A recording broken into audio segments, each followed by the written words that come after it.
सत्साई भगत जी, आप जी कह रहे हैं कि यदि संत रामपाल जी महाराज जी स्वयं ही कबीर परमात्मा थे या हैं, तो 1997 के सत्संग में या अन्य सत्संगों में उन्होंने ये बात क्यों कही कि मुझे कबीर परमात्मा दिन के 10 बजे मार्च 1997 में आके मिले, कुछ समय के लिए मुझे आके मिले, मुझे दर्शन दिए और कुछ दिशा निर्देश दिए और अंतर ध्यान हो गए।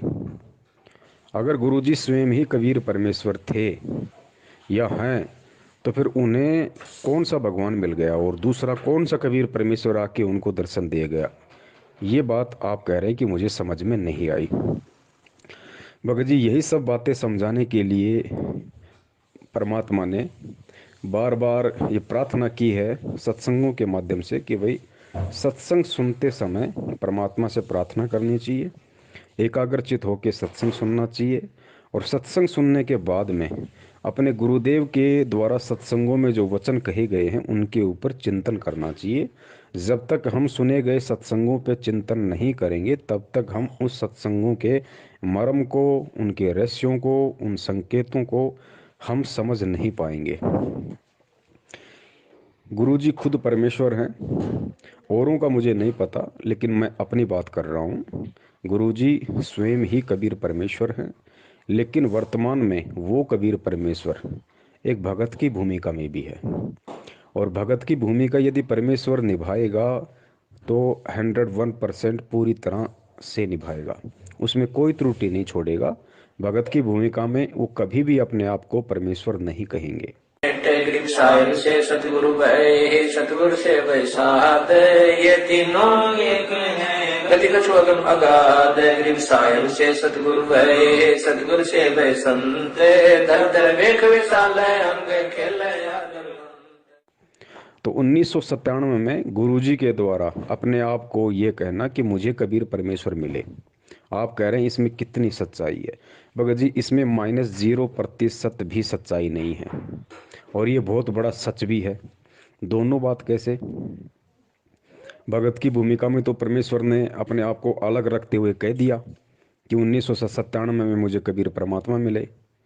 भगत जी, अगर वो परमात्मा अंतर्यामी मालिक अगर ये बात ना कहे कि 1997 में मुझे कबीर परमात्मा आके मिले, दर्शन दिए, दिशा निर्देश दिए और अंतर ध्यान हो गए, तो आप खुद विचार कीजिए भगत जी। सत्सेवकों को छोड़कर, और सत्सेवकों में भी कुछ ही सत्सेवक हैं जो अपनी अंतरात्मा से, अपने हृदय से गुरु जी को कबीर परमात्मा मानते हैं। बाकी ठीक है, साध संगति शुरू हुई है, धीरे धीरे उसका रंग चढ़ेगा। आज अगर धीरे धीरे मानने लगे हैं तो कल को हृदय से स्वीकार भी करेंगे। अगर गुरुजी ये बात 1997 में अपने आप को छुपाते हुए ना कहते कि मुझे कबीर परमात्मा आके मिले, तो भगत जी विचार करो, मैनेजमेंट के पीछे लगी हुई 70% संगत जो आज भी उनका जन्मदिन मना रही है, आप ये तो मानते हो ना कि 1997 में तो भाई कबीर परमात्मा मिले और 1997 में गुरुजी की आत्मा को सतलोक भेज दिया और संत रामपाल जी के शरीर में या उनके शरीर का उपयोग वो कबीर परमेश्वर स्वयं कर रहा है। यानी कहने का मतलब ये कि 1997 से धरती पे कबीर परमात्मा है संत रामपाल जी के रूप में, और संत रामपाल जी की आत्मा 1997 में सतलोक चली गई। ये बात आपके अच्छे से समझ में आ रही है, लेकिन ये बात भगत जी मैनेजमेंट के समझ में क्यों नहीं आ रही? ये बात मैनेजमेंट के पीछे हुए लोगों के समझ में नहीं आ रही। अगर ये बात भी आज उन लोगों को समझ में आ जाती कि भाई चलो ठीक है, संत रामपाल जी का जन्म हुआ है, वो माँ के पेट से आए हैं मैनेजमेंट के अनुसार, उनके पीछे लगे हुए लोगों के अनुसार, लेकिन वो लोग ये तो मानते हैं ना कि 1997 में उनकी आत्मा को सतलोक भेज दिया। अगर वो ना मानेंगे तो सबसे बड़ा सबूत हमारे पास में है, उनको उसके बाद मानना पड़ेगा। संध्या आरती के सबसे लास्ट में आता है, तेरा रामपाल अज्ञान किया सतलोक का वासी। एक और वाणी है परमात्मा की कि सतलोक में चल मेरी सुरता, यहाँ ना लावे देरी, सांच कहूँ ना झूठ रतीवर बात मान ले मेरी। अंतिम चौपाई में कहा गया है कि लोक अनामी जावेगी, वहाँ कोन्या मिले चुबारे, आत्मा और परमात्मा वहाँ कोन्या रहते न्यारे। और रामपाल प्रीतम प्यारे की आत्मा, ध्यान देना, रामपाल प्रीतम प्यारे की आत्मा वहाँ पूर्ण आनंद ले रही। कहाँ पे? अनामी लोक में। लोक अनामी जावेगी वहाँ, को ना मिले चौबारे। आत्मा और परमात्मा वहाँ, को ना रहते न्यारे। लोक अनामी जावेगी वहाँ, को ना मिले चौबारे। आत्मा और परमात्मा वहाँ, नहीं रहते न्यारे। रामपाल प्रीतम प्यारे की आत्मा वह पूर्ण आनंद ले री। सच कहूं ना झूठ रती भर, बात मान ले बे। तो मानना पड़ेगा इस वाणी के अनुसार, गुरुजी ने अपने मुख कमल से कही है, इस वाणी के अनुसार 100% उस व्यक्ति को मानना पड़ेगा जो संत रामपाल जी का भगत है, कि वास्तव में संत रामपाल जी महाराज जी 1997 में सतलोक गमन कर चुके हैं। फाइनल कि धरती पे संत रामपाल जी नहीं है, संत रामपाल जी के शरीर का उपयोग कबीर परमात्मा कर रहा है, जो अविनाशी है, अजन्मा है, स्वयंभू है, सतगुरु है, सारी सृष्टि का रचनहार है। तो 1997 में से यदि खुद वो कबीर परमात्मा जो माँ के गर्भ से जन्म नहीं लेता, यदि वो धरती पे प्रकट है, तो भाई 8 सितंबर 2019 को फिर किसका जन्मदिन मनाया गया? इस बात का जवाब भगत जी किसी के पास नहीं है, और ये इतिहास बन चुका है। आने वाले समय की आत्माएं इन्हीं बातों को बार बार विचार करके, चिंतन करके और भक्ति पे दृढ़ हुआ करेंगी कि देखो, गुरुजी के 24 घंटे शरण में रहने वाले, गुरुजी के बेटा बेटी कहलाने वाले, परमात्मा के रिश्तेदार कहलाने वाले इतना बड़ा धोखा खा गए। रोज वाणी का उच्चारण करते थे, रोज संध्या आरती करते थे कि तेरा रामपाल अज्ञान किया सतलोक का वासी, फिर भी उन मूर्खों के समझ में नहीं आई, क्योंकि वो परमेश्वर की विशेष आत्माएं होंगी। वो आप और हमारी तरह इतना मूर्ख नहीं होंगी, इतनी नीच नहीं होंगी, जो 1000 बार समझाने पर भी उनके समझ में नहीं आएगी। वो मिनी सतलोक में बैठी हुई वो आत्माएं होंगी जो आज वहाँ बीज रूप में हैं, और कल को परमेश्वर उन्हें सबको नीचे लेके आएंगे। वो बिल्कुल परिपक्व आत्माएं हैं। तो उन आत्माओं को ये सब बातें समझने में बिल्कुल भी समय नहीं लगेगा, क्योंकि उनके संस्कार बहुत मजबूत होंगे। जिस प्रकार 650 साल पहले आप और हमें बिल्कुल समझ में नहीं आया जब परमात्मा हाथी पे बैठ के गंगा जल की बोतल मुंह के लगा के और अपनी बेटी के कंधे पे हाथ रख के सरेआम बाजार में जा रहे थे, उस समय हमें समझ में नहीं आया। लेकिन जैसे ही हमारे भक्ति संस्कार कुछ मजबूत हुए और आज हमें जब परमात्मा वो कहानी बताते हैं, तो हम सिर पे थप्पे मारते हैं, हम कितने मूर्ख थे, हम कितने मंद बुद्धि थे। हमने इतना भी विचार नहीं किया कि वो परमात्मा, वो कबीर परमेश्वर जो इतना अच्छा ज्ञान देगा, लोगों की बुराइयां छुड़वाएगा, है, मुख से बेटी बेटी कहेगा, और उसी बेटी को फिर आप मतलब बुरी नज़र से देखेगा। जो दूसरों की शराब छुड़वा रहा है, क्या वही परमात्मा खुद शराब पिएगा? भगत जी, हमें उस समय समझ में नहीं आ रही थी, लेकिन आज समझ में आ रही है। क्यों? क्योंकि आज हमारे भक्ति संस्कार मजबूत हो चुके हैं। बीच में भी हो सकता है हमें परमात्मा ने अपनी शरण में लिया हो, ज्ञान दिया हो, भक्ति करवाई हो बीच बीच में, तो वो संस्कार हमारे बने, और संस्कार बने तो आज हम 650 साल से ज़्यादा इस भगवान और भक्ति को समझने के लायक हुए। ठीक इसी प्रकार जो गलतियां वर्तमान में मैनेजमेंट कर रहा है, उसके पीछे लगी संगत कर रही है। इन गलतियों का जिक्र आने वाले समय की आत्माएं किया करेंगी, जिस समय आप और हम शायद नहीं होंगे। अगर परमेश्वर ने दया करी, मर्यादा में रहे, तो हम सतलोक में होंगे। तो 1997 में खुद यदि वो कबीर परमात्मा धरती पे है, तो फिर आज मैनेजमेंट ने किसका जन्मदिन मना दिया? क्या उन्होंने परमात्मा को मानुष साबित नहीं कर दिया? क्या उन्होंने ये साबित नहीं कर दिया कि हमें 2 कौड़ी का भी ज्ञान नहीं हुआ? क्या उन्होंने ये साबित नहीं कर दिया कि परमात्मा के परिवार में जन्म लेने से, या परमात्मा के रिश्तेदार बन जाने से, या 24 घंटे परमात्मा के चरणों में रह के बड़े बड़े सेवादार कहलाने से ये ज्ञान समझ में नहीं आता? ये ज्ञान समझ में आता है अपने मजबूत भक्ति संस्कारों से। और यदि मजबूत भक्ति संस्कार ना हो, और यदि साध संगति सच्ची मिल जाए, साध संगति यदि पक्की मिल जाए, तो ये संस्कार मजबूत हो जाते हैं।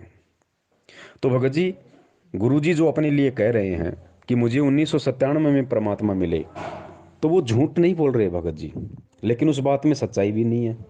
क्यों नहीं है? क्योंकि वो सोच छल छिद्र की श्रेणी में आता है। वो सोच छल छिद्र की श्रेणी में आता है, झूठ नहीं है। जिस प्रकार धर्मदास जी को परमात्मा 650 साल पहले बार बार कहा करते थे कि धर्मदास मैं तो उस परमात्मा का भेजा हुआ संत हूँ भाई, मैं तो उसका संदेशवाहक हूँ। परमात्मा तो सत्य पुरुष है जो सत्यलोक में रहता है। कबीर नाम भी नहीं बताया धर्मदास को कि परमात्मा का नाम कबीर है। परमात्मा तो सत्य पुरुष है जो सत्यलोक में रहता है। अगर ये कह देते कि परमात्मा का नाम तो कबीर है, तो कबीर रूप में तो परमात्मा खुद आए हुए थे कबीर नाम से, तो धर्मदास वैसे स्वीकार नहीं करता कि मुंह पे बोल रहा है, मेरे सामने खड़ा है, मेरे जैसे आडमास का है, और कहता है परमात्मा की देह नहीं होती, वो तेज पुंज का शरीर है, वो विदेह है, और खुद अपना नाम कबीर और कह रहा है परमात्मा का नाम कबीर। धर्मदास जिंदगी में स्वीकार नहीं करता। विधेय इसलिए कहा इसको कि जैसे परमात्मा का भी शरीर था और धर्मदास का भी शरीर था, लेकिन परमात्मा विधेयी कहा करते, विलक्षण देही थी उनकी, साकार हैं, थे भी हैं भी, उस समय प्रकट थे, अब भी हैं। और इसी प्रकार इस मंत्र को विधेय मंत्र का, तो उसको समझाने के लिए परमात्मा ने सोच छल छिद्र करना पड़ा कि भाई धर्मदास, मैं तो उसका भेजा हुआ संदेशवाहक हूँ भाई। परमात्मा तो सत्य पुरुष है जो सतलोक में रहता है। तो झूठ थोड़ी बोल रहे थे भगत जी, परमात्मा उस प्यारी आत्मा को समझाने की कोशिश कर रहे थे। एक और उदाहरण आपको देता हूँ ठीक इसी प्रकार। गुरुदेव ने सत्संग में बताया था आदरणीय गरीबदास जी महाराज जी के विषय में कि जब पंजाब का और राम राय, जिसको झुमकरा भी कहा जाता है, झुमकरा का अंग भी है सतग्रंथ साहिब में, तो पंजाब से चल के और राम राय जी उर्फ झुमकरा गरीबदास जी महाराज जी के दर्शन करने के लिए छुड़ानी आए। वो संत दर्शन को इतने ज़्यादा तड़प रहे थे, घर वालों से आके कहा कि भाई महाराज जी कहाँ हैं, दर्शन करने। घर वालों ने कहा जी कुछ पानी लो, जलपान लो, महाराज अभी आ जाते हैं। बोला नहीं जी, उनके दर्शन किए बिना मैं जलपान नहीं करूँगा। तो घर वालों ने कहा कि भाई महाराज जी खेतों की तरफ गए हुए हैं। बता दिया कि भाई इस तरफ खेत हैं, ऐसे ऐसे हैं, वहाँ महाराज जी मिलेंगे। तो उनको इतनी तड़प थी उनसे मिलने की, वो जो राम राय था वो सीधा खेतों की तरफ अकेला ही चल दिया। परमात्मा जानी जान थे, अंतर्यामी थे। अब उधर से आदरणीय गरीबदास जी महाराज जी चलते हुए आ रहे थे। अब झुमकरान ने तो साधु की जो पहचान थी अपने मन में, वो उस तरह की बैठा रखी थी कि भाई या तो बहुत बड़ी दाढ़ी वाला होगा, या बहुत बड़ी जटा होगी, भगवा वस्त्र होगा, या गले में 15-20 रुद्राक्ष की माला होंगी। उस हिसाब से वो परमात्मा का जो रूप था अपने मन में बसाए हुए था। तो परमेश्वर अंतर्यामी थे, उनको पता था कि ये मुझसे पूछेगा, और पूछते अगर मैंने कह दिया भाई मैं ही गरीबदास हूँ, तो भाई मैं तो बिल्कुल सीधा साधा जैसे जाट हरियाणा में रहता है उस हिसाब से भाई धोती कुर्ता था बिल्कुल, ना कोई दाढ़ी, ना कोई किसी प्रकार की मूछ, ना कोई और कोई फालतू की कोई माला जनेऊ। तो ये आत्मा तुरंत यहाँ से वापस पंजाब के लिए निकल लेगी, इस आत्मा का मतलब आना व्यर्थ हो जाएगा। तो राम राय चले जा रहे थे, सामने से गरीबदास जी महाराज जी आ रहे थे। तो राम राय ने पूछा भाई इधर गरीबदास जी महाराज जी का खेत कौन सा है, मुझे उनसे मिलना है, और मैंने सुना था कि वो खेतों में है। तो गरीबदास जी महाराज जी ने क्या कहा भगत जी, परमेश्वर ने क्या जवाब दिया, सुनना इस बात को। गरीबदास जी महाराज जी ने कहा कि भाई अब वो घर की तरफ जा रहे हैं। राम राय ने कहा नहीं जी, मैंने सुना है वो खेतों की तरफ हैं, अपने खेत में हैं। तो गरीबदास जी ने कहा कि नहीं भाई, अब वो घर की तरफ जा रहे हैं, आओ मैं तुम्हें मिलाता हूँ, घर की तरफ जा रहे हैं। भगत जी वहाँ कितना बड़ा संकेत दिया था परमात्मा ने, गरीबदास जी ने, कि भाई अब वो घर की तरफ जा रहे हैं। तो कौन जा रहा था घर की तरफ? खुद गरीबदास जी महाराज जी ने अपने विषय में कहा कि भाई मैं ही गरीबदास जी महाराज हूँ और अब मैं घर की तरफ जा रहा हूँ। लेकिन उन्होंने संकेत में कही ये बात कि भाई वो पहले खेतों में थे, अब वो घर की तरफ जा रहे हैं। साधु दर्शन राम का, ईश्वरीय दर्शन होता है। संत इतना उतावला हो कहता है कि मुझे रास्ता बताइए, मैं खेत में मिल लूंगा भगवान से। तो उन्होंने कहा कि नहीं, आप यहीं रुकिए, अगर नहीं मुझे रास्ता बताइए। तो उन्होंने रास्ता बता दिया कि इस प्रकार पश्चिम में, ये दक्षिण की तरफ आप जाइए, रास्ता खेतों में जाने का, और वहां से आप रास्ते में एक रहट मिलेगा, रहट के पास एक झोपड़ी है, उसमें महाराज मिलेंगे। वो चल पड़ा। तो बंदी छोड़ रास्ते में आ रहे थे। गरीबदास महाराज की वेशभूषा के थी कि धोती और कुर्ता, जैसा आम हरियाणे की वेशभूषा है व्यक्ति पहनते हैं, उस भाव में था, आ रहे थे। तो उसने, राम राय ने बंदी छोड़ से पूछा कि भाई मैंने महाराज गरीबदास का स्थान बताइए। बताते ही इधर खेतों में रहते आए हुए। अब सतगुरु महाराज ने सोचा कि जय मैं इसको अभी बता देता हूं कि मैं गरीबदास हूं, तो ये मेरी बात एक नहीं सुनेगा, क्योंकि इसके मन में जो संत वेशभूषा है वो कुछ और है। वो क्या सोच का आया था कि बहुत बड़े संत होंगे, सिर पर दाढ़ी बड़ी हुई होगी, लंबी जटा होगी, हाथ में कोई त्रिशूल होगा, कोई कपड़े होंगे तो गेरुआ होंगे, और नहीं होंगे तो तन पे एक लंगोटी होगी, एक कपड़ा छोटा सा होगा, और शरीर पर राख मसड़ रखी होगी। तो सतगुरु ने सोचा कि कहीं इस बेचारे का आना असफल ना हो जाए। बंदी छोड़ कहने लगे कि महाराज तो भाई आ जाओ, मैं मिलाऊंगा आपको। वो कहता मैंने सुना है खेतों में गए, कोई नहीं अब घर को जा रही है। अब वो वापस आ जाता है। आ जाओ मैं मिलाता हूँ, आ जाओ। तो राम राय जी उनके साथ साथ हो लिए। राम राय जी ये समझ नहीं पाए कि ये कहना क्या चाह रहे हैं, कि अब घर की तरफ जा रहे हैं तो कहाँ जा रहे हैं, कौन जा रहा है, कहाँ जा रहा है, कुछ भी उनकी बुद्धि में नहीं आया। और वो उनके पीछे पीछे हो लिए कि चलो भाई ये कह रहे हैं, ये जानते होंगे, वो चले गए होंगे मेरे से पहले, या कहीं और से साइड वाइड से कहीं चले गए होंगे। तो भगत जी ये संकेत हमने समझना है। तो क्या गरीबदास जी महाराज जी वहाँ पे झूठ बोल रहे थे? उन्होंने झूठ नहीं बोला भगत जी, क्योंकि वो स्वयं परमात्मा थे।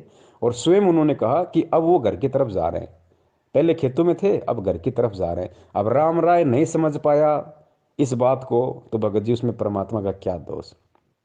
और परमात्मा ने झूठ भी नहीं कहा। तो भगत जी इसी प्रकार सन 1997 में परमात्मा ने उन आत्माओं के अंदर भक्ति की एक अलख जगाने के लिए, भगवान पे विश्वास बनाए रखने के लिए, कि मालिक को पता था कि सत्सेवकों को छोड़ के, जो मेरे ज्ञान आधारी बच्चे हैं उनको छोड़ के बाकी जो संगत है वो काल प्रेरित होगी और मैनेजमेंट खुद उनका संचालन करेगा। अगर ये 1997 वाली बात यदि आज मैंने सन 2005 में गहरी नज़र गीता में पेज नंबर 538 पे शायद अगर मैंने नहीं लिखी, तो जो मैनेजमेंट के पीछे लोग लगे होंगे उस समय, वो भी मुझे बिल्कुल परमात्मा नहीं मानेंगे, वो कभी मुझे परमात्मा के रूप में स्वीकार नहीं करेंगे। कम से कम वो 1997 वाली उस घटना को पढ़ के थोड़ा बहुत तो यकीन कर लेंगे कि भाई हाँ, संत रामपाल जी तो भगवान नहीं थे, वो तो 1997 में सतलोक चले गए, 1997 के बाद उनके रूप में कबीर परमात्मा है। तो गुरुजी ने सोचा चलो किसी ने किसी बात को आधार बना के तो ये कम से कम मुझे परमात्मा माने, मुझे परमात्मा के रूप में स्वीकार करें, ताकि मैं इन पे दया दृष्टि रखूं, ये भक्ति से जुड़े रहें और जुड़े रहेंगे। इतना मान के भी कि 1997 में संत रामपाल जी चले गए और आज उनके रूप में कबीर भगवान धरती पे है, अगर इतना भी मान लेंगे ये, तो फिर भी और मेरे पीछे लगे रहेंगे, तो धीरे धीरे धीरे धीरे इनके संस्कारों को मजबूत करूंगा। तरीका कोई भी अपनाऊंगा, स्वयं प्रेरणा करूंगा या सत्सेवकों के माध्यम से, साध संगति के माध्यम से संदेशा पहुंचाऊंगा, कुछ भी करूंगा। ये परमेश्वर की भगत जी सोच छल छिद्र होते हैं। और दास ने पहले ही बताया था, अगर 1951 में यदि संत रामपाल जी महाराज जी परमात्मा नहीं होते, पहली बात तो ये कि परमात्मा कोई आगे जाके परमात्मा नहीं बनता भगत जी। परमात्मा अजन्मा होता है, परमात्मा आदि अंत एक समान होता है।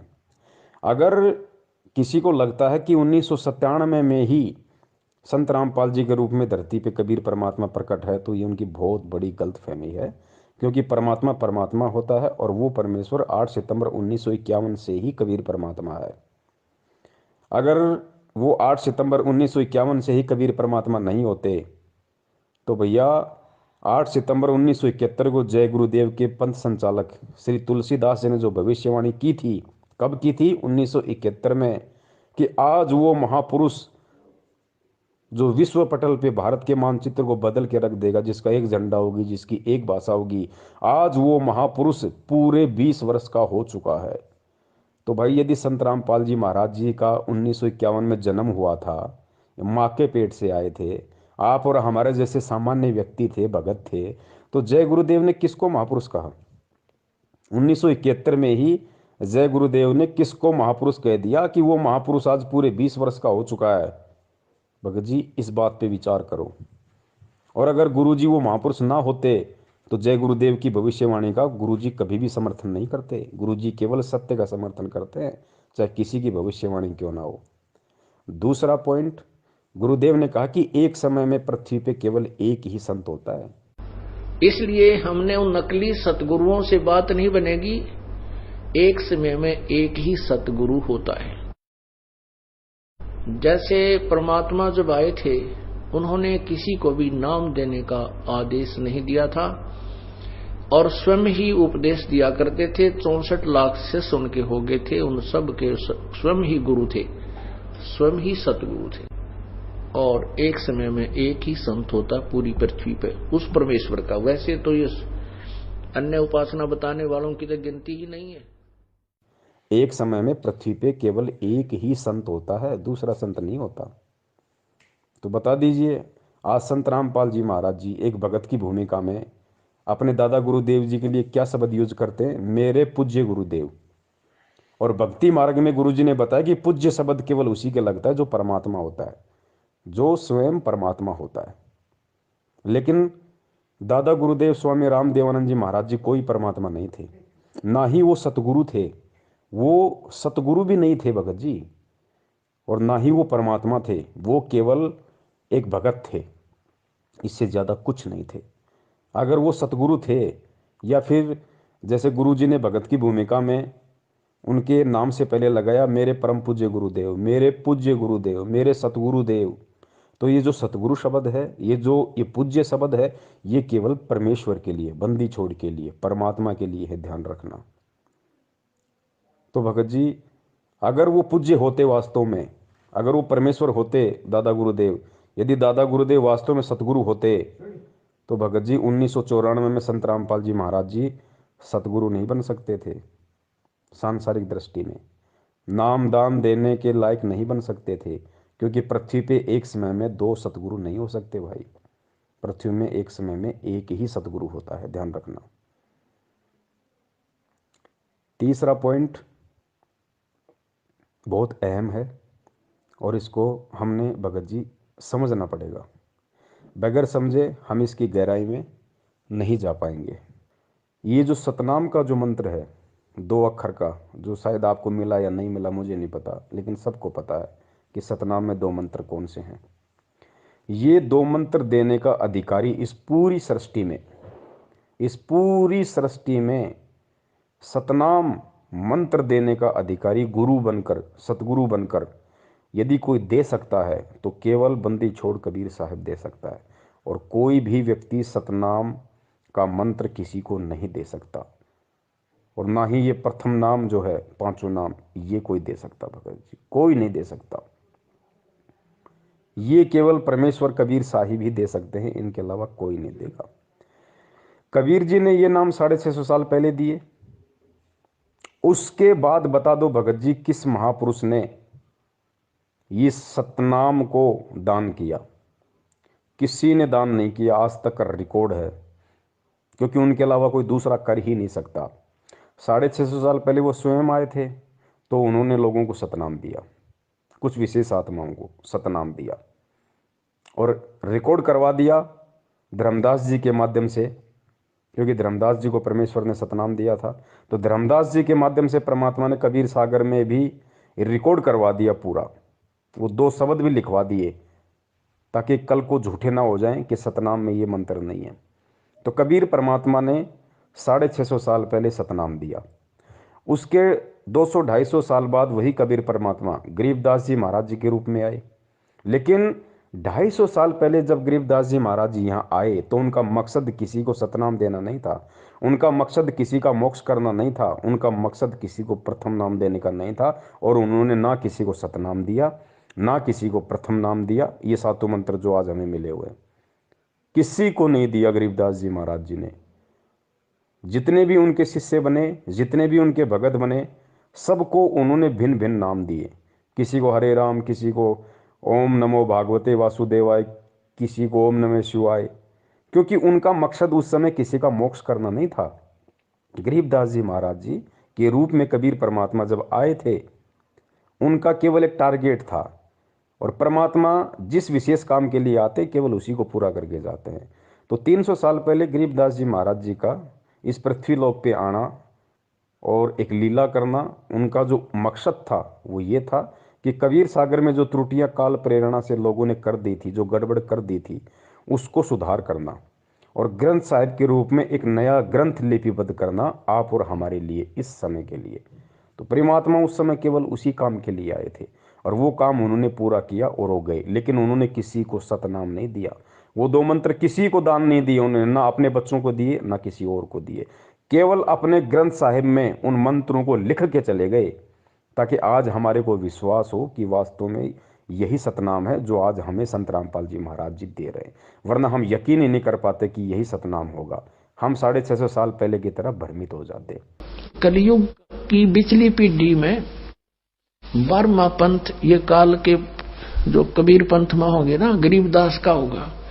और तब तक मैं जो अब ये वाणी लिखवा रहा हूं ज्ञान, इसमें भी ये अपनी सोच अनुसार परिवर्तन करेंगे, कुछ इसका प्रारूप बिगाड़ेंगे। काल बिगड़ुआ होगा क्योंकि इसने सुख संवेद का नाश कर दिया था। और फिर गरीबदास नाम से 12वां पंथा होगा, ये मेरे नाम से। उसमें मेरी महिमा की वाणी को मैं पुनर् यथार्थ रूप में प्रकट करवाऊंगा। और वो वाणी इतनी प्रसिद्ध नहीं होएगी, लोग उसको छेड़छाड़ नहीं करेंगे।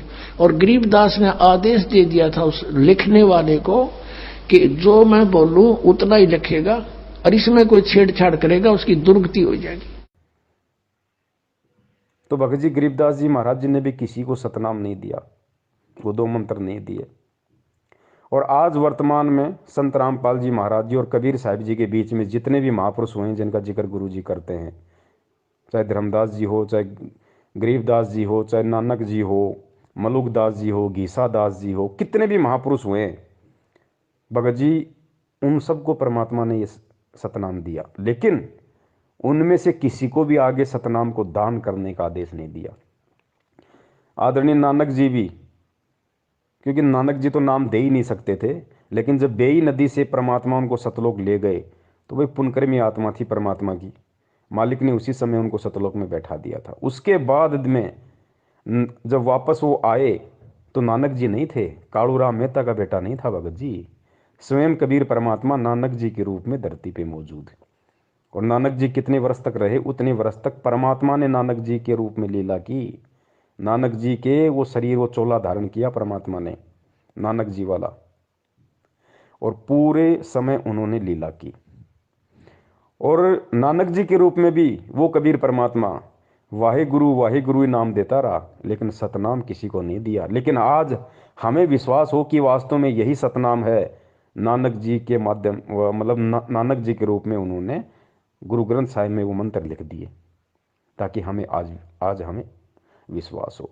अब बहुत सारे भाई कहते हैं भाई ये कैसे हो सकता, नानक जी के रूप में कबीर परमात्मा, ये तो नहीं हो सकता, हमने गुरु जी के मुख से सुना ही नहीं। अरे गुरु जी नहीं बताएंगे भाई, गुरु जी ने जो बताना था वो सब कुछ खोल के बता दिया। अब गुरु जी के सत्संगों का निष्कर्ष आपने निकालना पड़ेगा। गुरु जी ने कई बार आपने सुना होगा कि नानक जी बाला और मर्दाने को श्रीलंका ले गए घुमाने के लिए अपनी सिद्धि शक्ति से। फिर जैसे सिद्धि शक्ति का जिक्र आया तो गुरु जी ने क्या कहा कि भाई देखो, जो सतलोक में जाता है ना, जिसको परमात्मा सतलोक में लेके जाते हैं जिस आत्मा को, और सतलोक तो सिद्धियों का भंडार है, और जब वो आत्मा यहाँ आती है तो कुछ सिद्धियाँ ऑटोमेटिक उस आत्मा से चिपक जाती हैं। तो उन्हीं सिद्धियों के कारण नानक जी ने उनको अंतर ध्यान किया, इतनी लीलाएं की अपने सारे जीवन में, क्योंकि वो सिद्धियाँ उनके चिपक के आ गई थी। ठीक है, ये हमें गुरुजी बताते हैं, आपको भी अच्छे से पता है। और उन्हीं सिद्धियों के बलबूते पे उन्होंने अपनी सारी लीलाएं की, चमत्कार किए।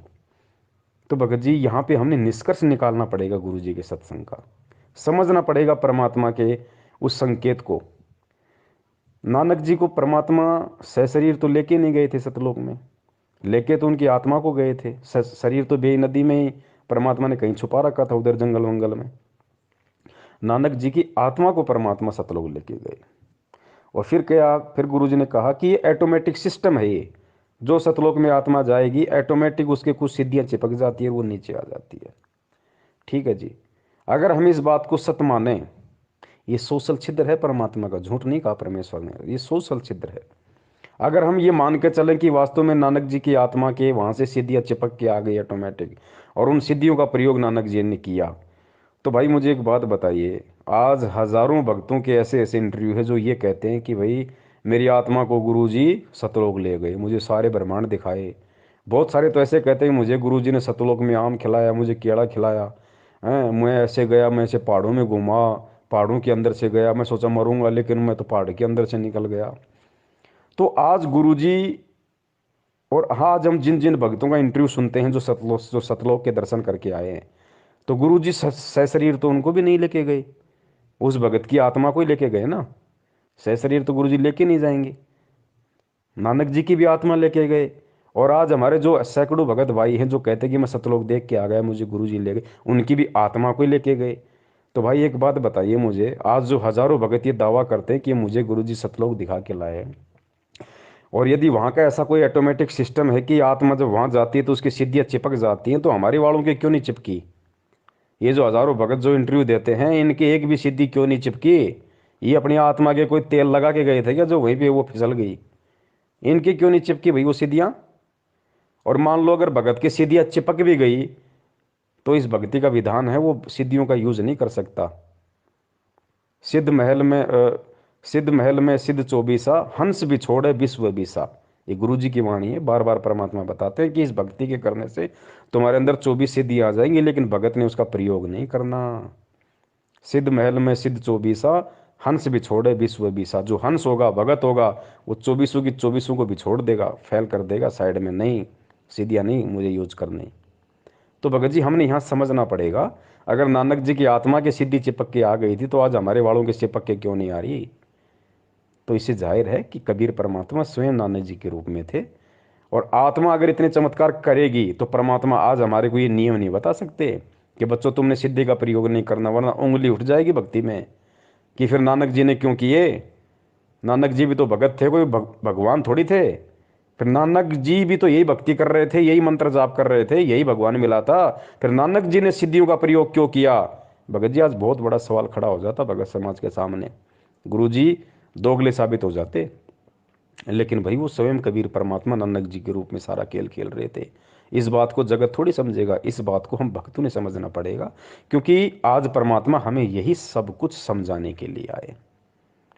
तो भगत जी इसलिए दास निवेदन करता है, जिस प्रकार अब बताओ उस समय 500 साल पहले जब परमात्मा के समकालीन थे नानक जी, उस समय किसने यकीन किया कि नानक जी, बताओ, स्वयं वो परमात्मा है? किसी ने यकीन नहीं किया भगत जी, क्योंकि वो उसी तरीके से अपना खेल खेल रहे थे, उसी तरीके से अपनी लीला कर रहे थे परमात्मा। क्योंकि कुछ सिद्धियां नानक जी के अंदर पहले से भी थी, कुछ पूर्व भक्ति की उसके ऐसे संस्कार थे जिस वजह से वो बेई नदी में वो उन्होंने डुबकी मारी, क्योंकि वो मछली बन जाना जानते थे, वो मछली बनना जानते थे। इसलिए उन्होंने कहा था कबीर जी को कि मैं तब विश्वास करूंगा जब मैं डुबकी लगाऊंगा और आप मेरे को पकड़ के दिखा देना। तो नानक जी में परमात्मा के मिलने से पहले भी सिद्धियां थी, लेकिन परमात्मा से मिलने के बाद, परमात्मा से दीक्षा लेने के बाद, चाहे सिद्धियां हो या ना हो, भगत सिद्धियों का प्रयोग नहीं कर सकता। तो नानक जी को परमेश्वर ने सतलोक भेज दिया था, उसके बाद खुद उनके शरीर में थे भगत जी। अब ये समय भगत जी, अब आप सोचिए बड़े भाई, जब स्वयं कबीर परमात्मा ने 650 साल पहले मंत्र दिए और आज खुद वो परमात्मा मंत्र दे रहा है सतनाम का, तो भगत जी परमात्मा ने जब आज से पहले, और ये चारों युगों का इतिहास उठा के देख लो भगत जी, परमात्मा ने स्वयं ही, चाहे वो किसी संत के रूप में आए हो या चाहे स्वयं आए हो भगत जी, परमात्मा ने स्वयं ही ये मंत्र लोगों को दान किए हैं। दूसरा कोई मंत्र दान नहीं कर सकता, कोई नहीं कर सकता। जैसे परमात्मा जब आए थे, उन्होंने किसी को भी नाम देने का आदेश नहीं दिया था और स्वयं ही उपदेश दिया करते थे। 64 लाख से सुन के हो गए थे, उन सब के स्वयं ही गुरु थे, स्वयं ही सतगुरु थे।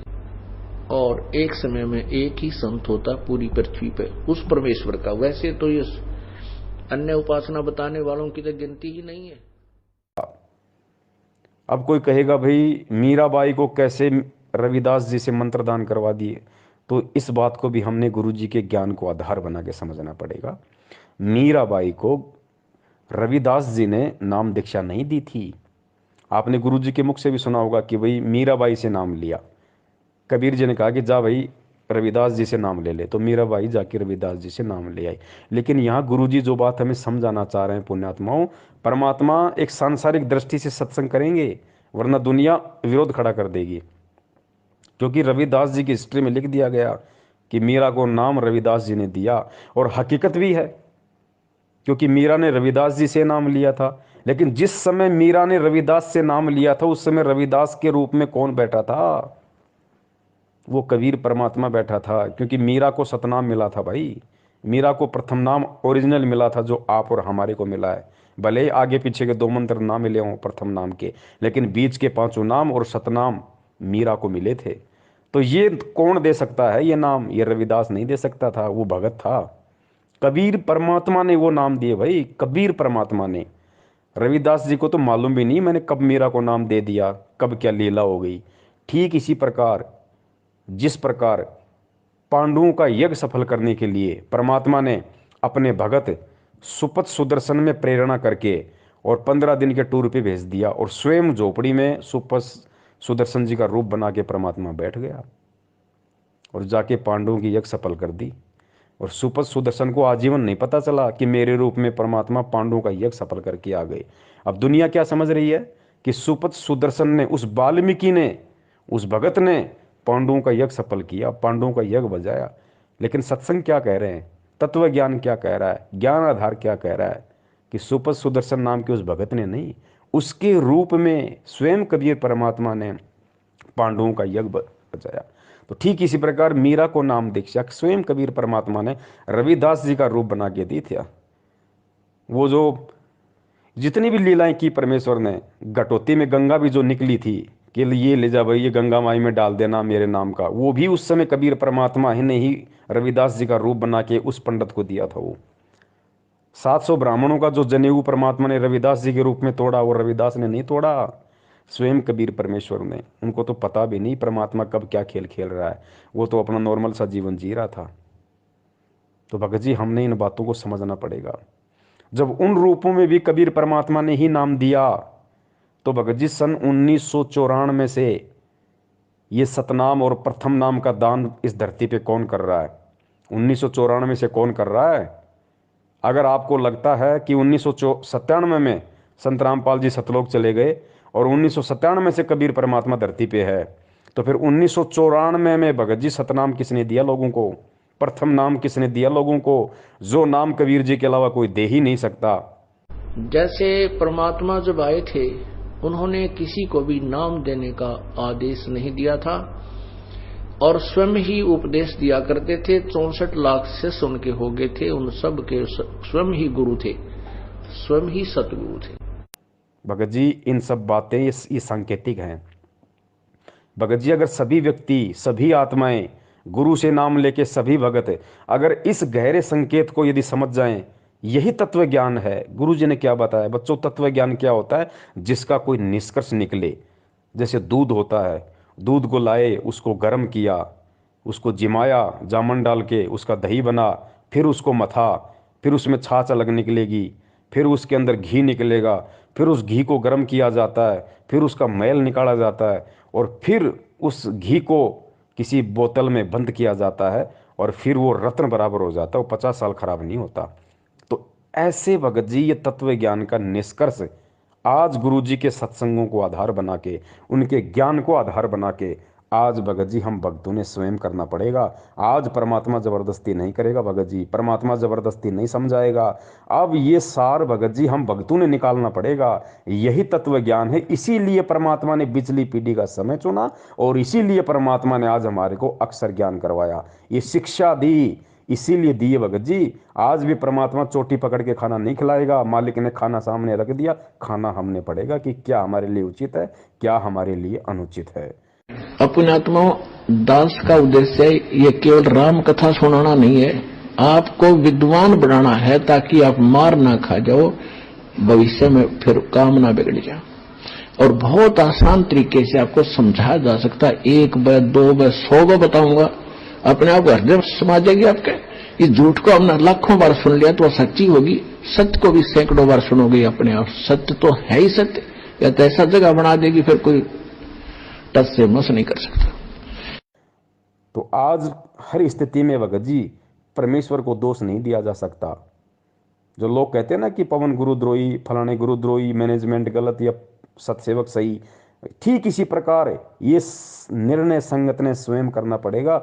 इस ज्ञान को आधार बना के गुरु जी के भरोसे बैठोगे, मूर्खता में रहोगे। जिस प्रकार परमात्मा ये गहरे गहरे संकेत नहीं बता रहे, ये कह के छोड़ दिया कि 1997 में मेरे को कबीर परमात्मा मिले, लेकिन निष्कर्ष निकालने वालों ने, गोताखोरों ने गोता मार के वो हीरे मोती समुद्र के नीचे से उठा के ले आए। उन लोगों ने ज्ञान आधार से और निष्कर्ष निकाल लिया कि 1997 में परमात्मा धरती पे आया, या 8 सितंबर 1951 को ही परमात्मा धरती पे आ गया था। और जो भी रामपाल नाम का जो व्यक्ति था, उसको उसी क्षण उस आत्मा को परमात्मा ने सतलोक भेज दिया था। अगर वो आत्मा ना होती, अगर वो माँ के गर्भ से जन्म लेके ना आती, तो आज ये शब्द भी नहीं बोलते गुरुदेव कि तेरा रामपाल अज्ञान किया सतलोक का वासी। वो विशेष आत्मा जो भी थी परमात्मा की, उसी क्षण इंद्रो माई के गर्भ से जन्म लेते ही परमेश्वर ने उसको सतलोक भेज दिया। मालिक का तो सेकंडों का काम है, चुटकियों का काम है परमेश्वर का। तो अब बहुत सारे लोग कहेंगे भैया अगर वो आत्मा उसी समय सतलोक चली गई थी, तो फिर इंद्रो माई ने फिर संत रामपाल जी का विवाह किया अनारो माई के साथ, और आत्मा तो उसी समय सतलोक चली गई। उसके बाद से उस शरीर में स्वयं कबीर परमात्मा, तो फिर अनारो माई को बच्चे पैदा किसने किए? अनारो माई को बच्चे कैसे हुए? कबीर परमात्मा तो संभोग करते ही नहीं। भगत जी यही भी हमने तत्व ज्ञान से ही हमने इसका निष्कर्ष निकालना पड़ेगा। भगत जी परमात्मा को हमने पहचानना पड़ेगा, परमात्मा की लीलाओं से आज हमने परिचित होना पड़ेगा। परमात्मा क्या नहीं कर सकता। परमात्मा भगत जी बिना आत्मा के शरीर को ऐसे चला दे जैसे आप और हम चल रहे हैं, बिना आत्मा के शरीर को। अरे जब सिद्धि शक्ति से बिना इंजन के लोगों ने पुष्पक विमान बना लिए थे, जिसमें ना डीजल डलता था, ना जिसमें ईंधन प्रयोग होता था, ना जिसके अंदर कोई पेट्रोल डलता था, वो पुष्पक विमान सिद्धि शक्ति से क्या नहीं हो सकते थे? बिना माता पिता के सहयोग से जब सीता के लिए वाल्मीकि जी ने और एक घास के तिनके से कुश बना दिया, जो रामचंद्र जी का दूसरा बेटा कहलाया था कुश, बताओ उसको वहाँ पे कौन सा संभोग क्रिया की गई थी? सीता जी के साथ में किसने संभोग क्रिया की थी भैया? किसने शारीरिक संबंध बनाए थे? कौन से माता पिता के रज और बीरज से वहाँ पे वाल्मीकि जी ने कुश को बनाया था? अरे गोरखनाथ जी का जन्म गोबर में हुआ, कौन से माता पिता के सहयोग से हुआ भैया? भगत जी परमात्मा कुछ भी कर सकता है, लोगों को कुछ नहीं लगेगा, दिखाई नहीं देगा क्या हो गया क्या नहीं हो गया। उनको तो ऐसा लगेगा जैसे बस आपस में सब कुछ चल रहा है नॉर्मली। परमात्मा क्या नहीं कर सकता। अरे आटा पीसने की चक्की है, सबको पता है, या तो हाथ से चलाओगे तब चलेगी, या जैसे वो पवन चक्की आती है भाई, वो बड़े बड़े पंख होते हैं, फिर हवा का वेग होता है, वो घूमता है, फिर नीचे उसके कोई सिस्टम लगता है, तब वो चक्की पीसेगी, तब या तो उससे लाइट बनेगी या उससे आटा पिसेगा। या आजकल जैसे मोटर आ गई, आप जब तक मोटर नहीं लगाओगे, लाइट नहीं लगाओगे, तब तक वो चक्की नहीं चलेगी, आटा नहीं पिसेगा। ये बिल्कुल सर्वदा सत्य है। लेकिन इब्राहिम सुल्तान ने जब 300 साधुओं को जेल में डाल दिया, और उस समय परमात्मा भी जेल में चले गए, और परमात्मा ने अपनी शक्ति से बस छड़ी को यूँ घुमाया था, बस दूर खड़ा होके 300 चक्कियाँ अपने आप चलने लग गई, और वो सैनिक उसके अंदर गेहूँ डाल रहे हैं, कणक डाल रहे हैं, आटा पिस रहा है। बताइए भाई साहब, कौन सी मोटर लग गई थी? कौन अपने हाथ से चक्की घुमा रहा था? कौन सा वहाँ पे टरबाइन लगा हुआ था जो पवन चक्कियाँ चल रही थी? उधर से परमात्मा वहां पहुंच गए जेल में, जहां उसके बच्चे 360 चक्की पीस रहे थे। अब वहां जाकर के उन पहरेदारों से कहा, पुलिस वालों से, कि भाई मेरी भी सजा कर दी तुम्हारे राजा ने। वो बोले तो अच्छा भला आदमी, आप पे आ गया? कहाँ पे आ गया? मैं तो भाई राजा तो डर लग गया। बोला ठीक है बैठ अंदर। वो बैठा दिया और कहा ये चक्की पकड़। तो परमात्मा खड़े हो गए, कहने लगे भाई देखो, एक काम करेंगे हम, चाहे तो चक्की चलवा लो और चाहे इसमें तुम कणक डालो, एक काम तुम करोगे, काम करेंगे। और सबको कह दिया बंद कर दो भाई। अब सैनिकों ने सोची अच्छा क्रांतिकारी है, इसने सटराई करवा दी। कहने लगे बात उन्हें सोची, पुलिस वाला ने सोची कि लाइन नसीब दे कराएंगे आज। पहले 2 घंटे 4 घंटे चक्की चलवाते थे, सारा दिन चलवाएंगे। कहा कि हम कनक डालेंगे और तुम चक्की चलाओ। परमात्मा बोले ठीक है, पोजीशन पकड़ो, आप आओ सारे, तैयार हो जाओ, कणक ले गए। अच्छा हो गए तैयार। परमात्मा एक सोटी ले रहे थे, डंडी सी, अपनी चाकी के उस डंडे का लगा दी, चल बच्चा पीस देन काटा। तो वो सारी चक्की 360 की 360 कखा उठा दिया, जैसे बिजली वाली चाल लग रहे हैं। अब उन सभी से कहा कि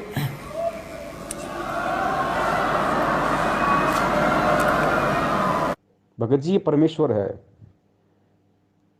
ये कुछ भी कर सकता है, असंभव शब्द इसकी डिक्शनरी में नहीं है। लोगों को तो ये लगा कि भाई रामपाल जी हैं ये, और अनारो माई के साथ इनके संपर्क, और माई भी बिल्कुल, माई को महसूस ही नहीं, माई सोच ही नहीं सकती, आज भी नहीं सोच सकती माई। और बिल्कुल माई ने जो महसूस किया होगा कि हाँ मेरे पति ने मेरे साथ ऐसे ऐसे शारीरिक संबंध बनाए, बिल्कुल जैसे आप और हम बनाते आए, ऐसा ही हुआ माई के साथ। लेकिन वो कबीर परमात्मा थोड़ी थे भाई। कबीर परमात्मा तो ऐसे ऐसे हजार रामपाल रूप बनाते, लाखों रामपाल जी के रूप बनाते, ऐसे ऐसे माई को पता नहीं चले। एक माई के साथ है सदा से, एक अपना सारा खेल खेल रहा है, लोगों को केवल एक ही दिखाई देता है। जिस प्रकार सिकंदर लोदी के दरबार में जब परमात्मा को खूनी हाथी के सामने डाला गया तो परमात्मा ने सिंह रूप धारण कर लिया।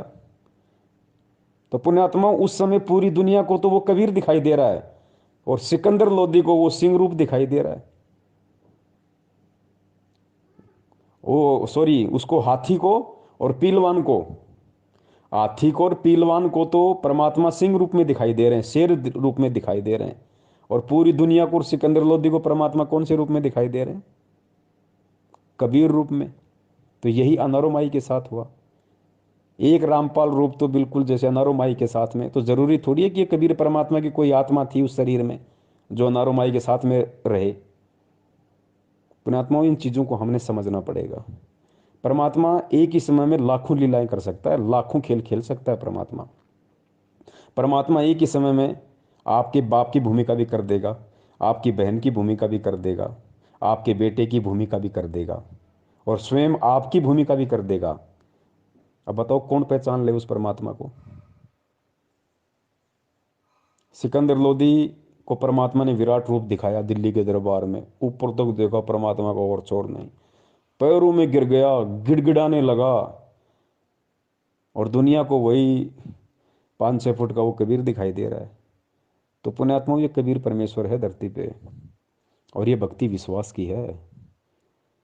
गुरुजी हर चीज को खोल के नहीं बताएंगे। अगर आज भी हर चीज को खोल के बताएंगे तो फिर हमारी बुद्धि कहाँ गई? फिर ये शिक्षा देने का क्या फायदा?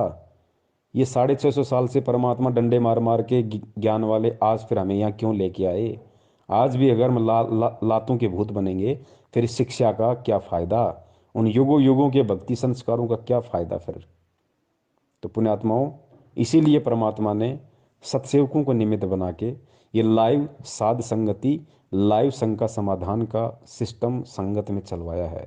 और यकीन मानना, इसमें कोई पवनदास का श्रेय नहीं है, कोई पवनदास का योगदान नहीं है, पवनदास का -0% भी इसमें कोई रोल नहीं है। सिर्फ दास एक लाउड स्पीकर है, सारी प्रेरणा उस परमात्मा की है टोटली।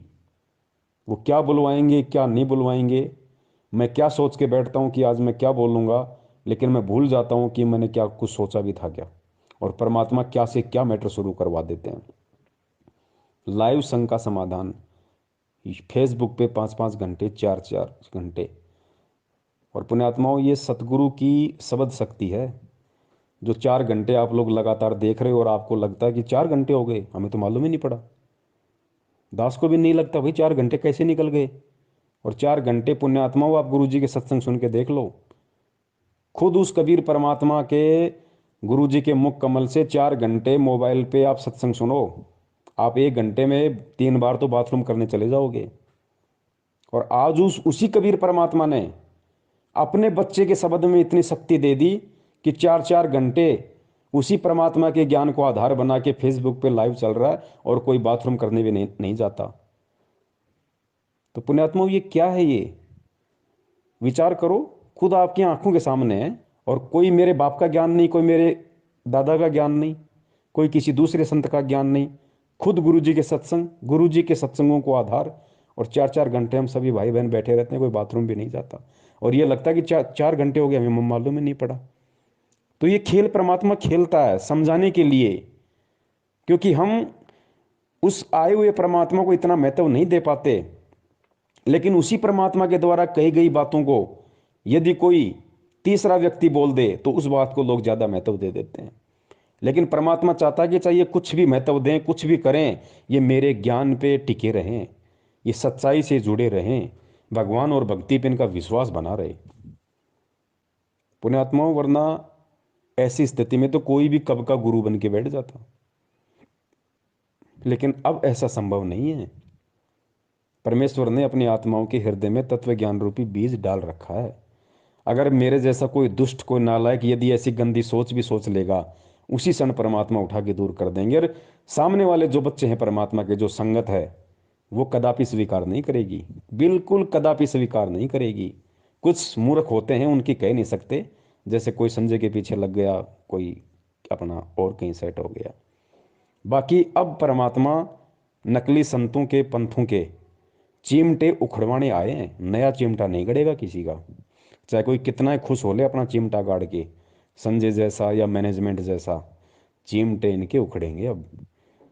तो भाई परमेश्वर दया करें, धरती पे मालिक है। 8 सितंबर 1951 से धरती पे प्रकट है, विद्यमान है। खेल परमात्मा कोई भी खेल सकता है भगत जी, कुछ भी खेल खेल सकता है, समर्थ है। देखो कई लोग कहते हैं कि भाई गुरुजी माँ के गर्भ से नहीं आ सकते, गुरुजी जन्म नहीं ले सकते। अरे क्यों नहीं ले सकते भाई पुण्यात्मा, ये भी हमने समझना पड़ेगा। हालांकि आज परमात्मा माँ के गर्भ से जन्म लेके नहीं आया, लेकिन क्या वो आ नहीं सकता? 100 बार आ सकता है। वो समर्थ है, समर्थ उसी को कहते हैं जो क्या नहीं कर दे। लेकिन वो परमात्मा के जो गुण है, उन गुणों में लिखा हुआ कि परमात्मा कभी माँ के गर्भ से जन्म नहीं लेता, तो वो परमात्मा जन्म लेगा नहीं। बाकी कोई ये कहे कि ले नहीं सकता, वो गलत हो जाएगा। परमात्मा तो कुछ भी कर सकता है, लेकिन वो लेगा नहीं। अब आज हमें यकीन क्यों नहीं हो रहा? क्योंकि हमने हर बार यही सुना है कि परमात्मा तो सशरीर आते हैं, परमात्मा तो सशरीर जाते हैं। 650 साल पहले परमात्मा सशरीर आए थे। अरे भाई 650 साल पहले जब सशरीर आए थे, उस समय किसने विश्वास किया था? एक ने भी विश्वास किया हो तो बता दो। रामानंद जी को भी विश्वास नहीं हुआ, जिनको गुरुदेव ने, कबीर परमेश्वर ने अपना मुंह बोला गुरु बना रखा था।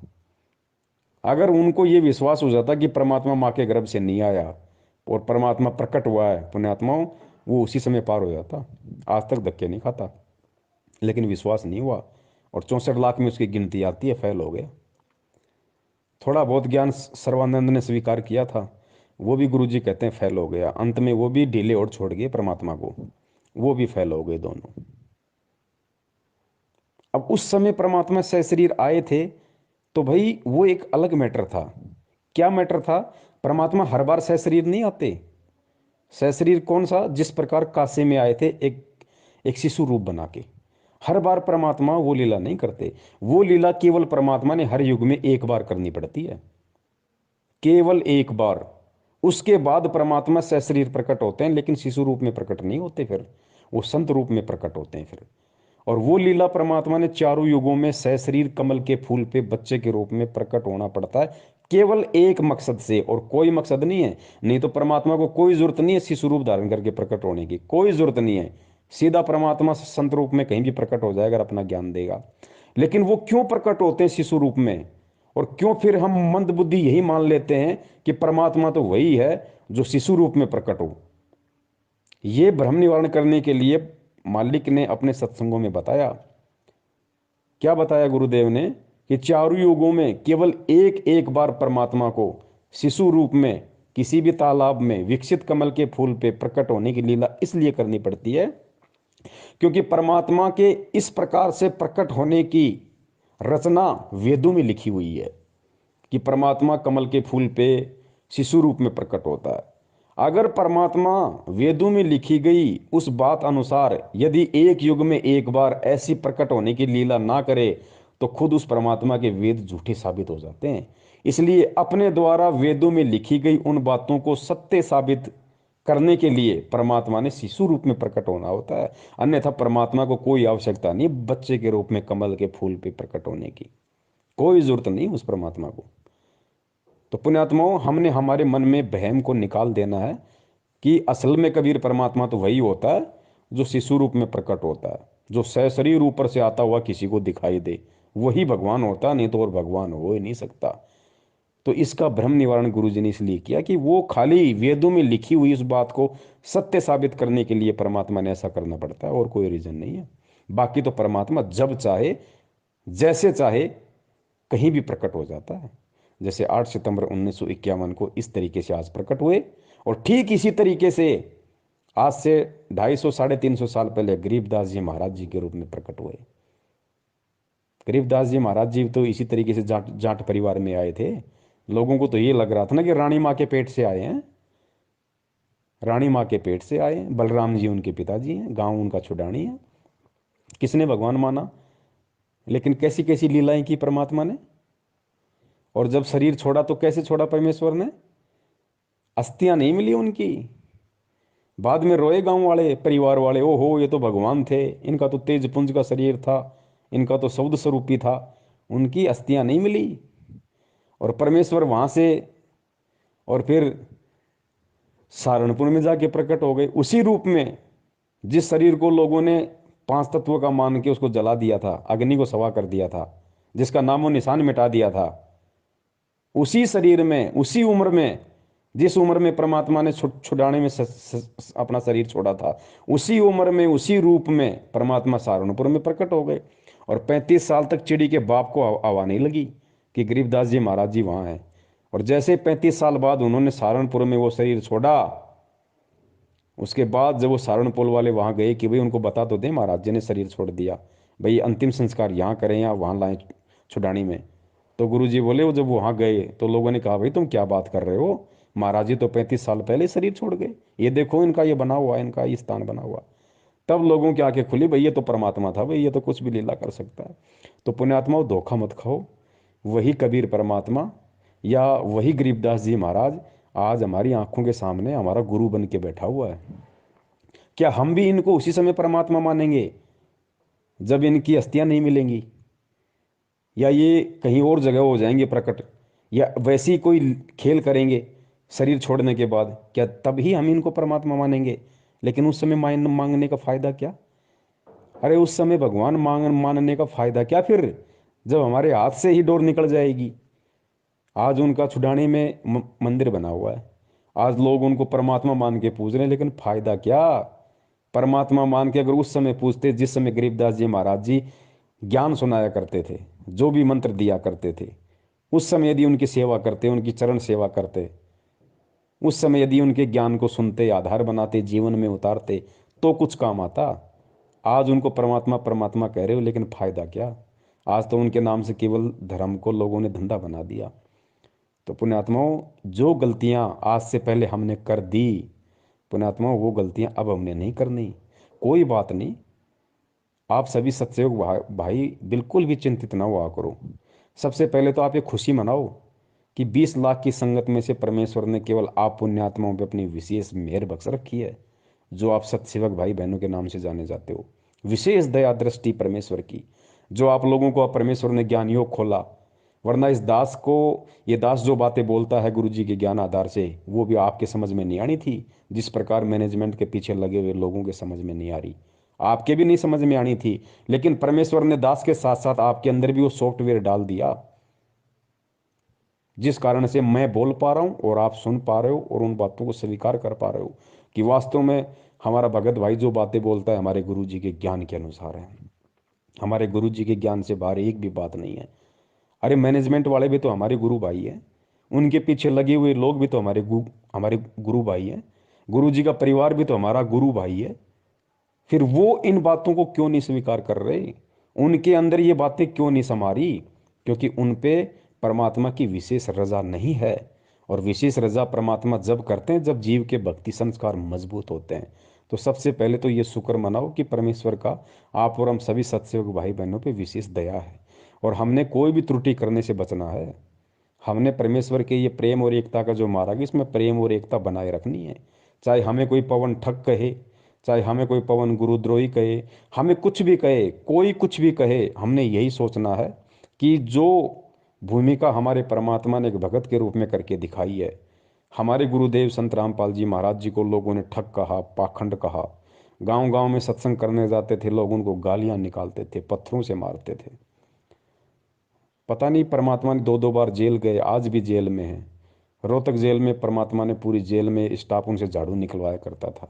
आज परमात्मा 30 या 35 रुपये पर डे तनख्वाह में और एक बागवानी का काम कर रहे हैं, कैदी नंबर 1005 बन के रोहतक वहाँ पे हिसार जेल में। परमात्मा को लोगों ने कितना भला बुरा कहा, मालिक ने किसी को उप तक नहीं कहा। पाखंडी रामपाल कहा, ठग रामपाल कहा, हिंदू धर्म का विरोधी कहा। क्या परमात्मा ने किसी को उप तक कहा? मालिक को पता था किसको कहूँ, सब मेरे बच्चे। तो भाई हम किसको कहें?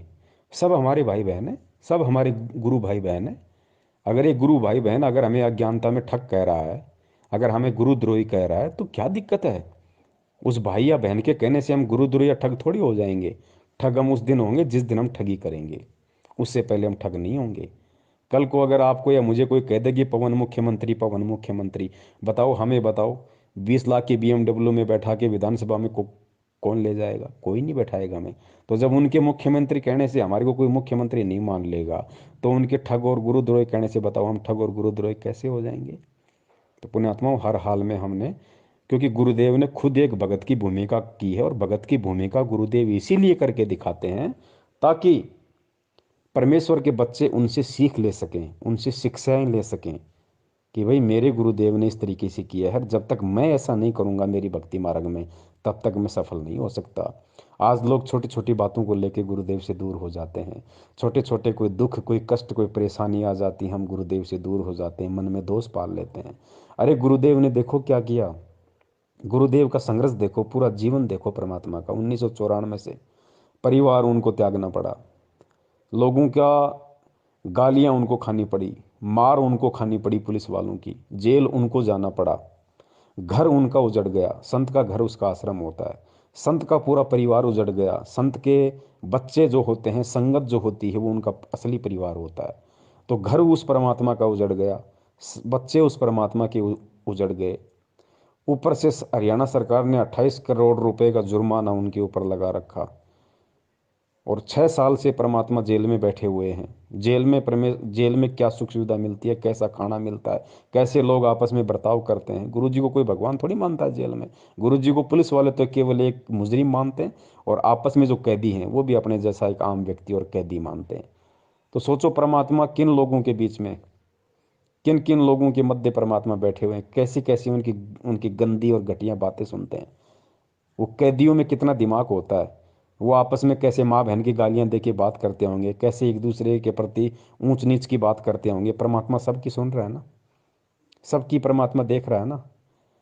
लेकिन ये संदेशा दिया हमें परमात्मा ने इन सारे संघर्षों के बीच में कि बच्चों देखो, मेरा घर उजड़ गया, मेरा आश्रम उजड़ गया, मेरा कलयुगी परिवार मेरे से दूर हो गया, मेरे खुद के भाई बहन, मेरे बच्चों ने, जिनको तुम मानते हो कि ये गुरु जी का परिवार है, गुरु जी के बेटा बेटी, उन्होंने मेरे से गद्दारी करी।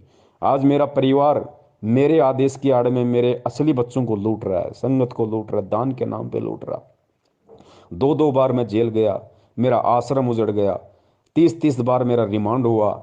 लेकिन बच्चों, मैंने अपने कबीर भगवान से एक सेकंड के लिए भी, एक क्षण के लिए भी अपने ध्यान नहीं हटाया। मैंने अविश्वास प्रकट नहीं किया कि मेरे साथ इतने जुल्म हो रहे हैं, मेरे साथ इतनी ज्यादतियां हो रही हैं। अरे 1 साल हो जाए, 2 साल हो जाए, चल जाए, 2-2 बार जेल, मेरे 3-3 मेरे आश्रम उजड़ गए, मेरे ऊपर ऐसे ऐसे झूठे लालछन लगा दिए गए, देशद्रोह जैसा मेरे ऊपर मुकदमा लगा दिया गया।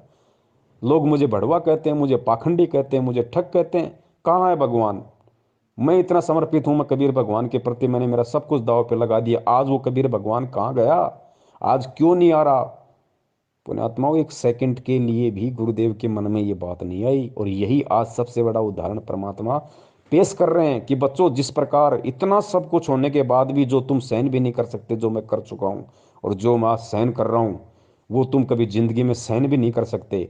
और इतना होने के बाद भी मैंने एक क्षण के लिए भी अपने भगवान से मैंने नफरत नहीं की, मैंने अपने भगवान में दोष नहीं निकाला, मैंने भगवान से ये भी नहीं कहा कि भगवान आके मेरी रक्षा कर, मेरे साथ ऐसा क्यों हो रहा है? मैं तो सत्य की राह पे चल रहा हूँ और मैंने तो सुना कि जो सच की राह पे चलता है भगवान उसके साथ होता है। आप कहाँ हो?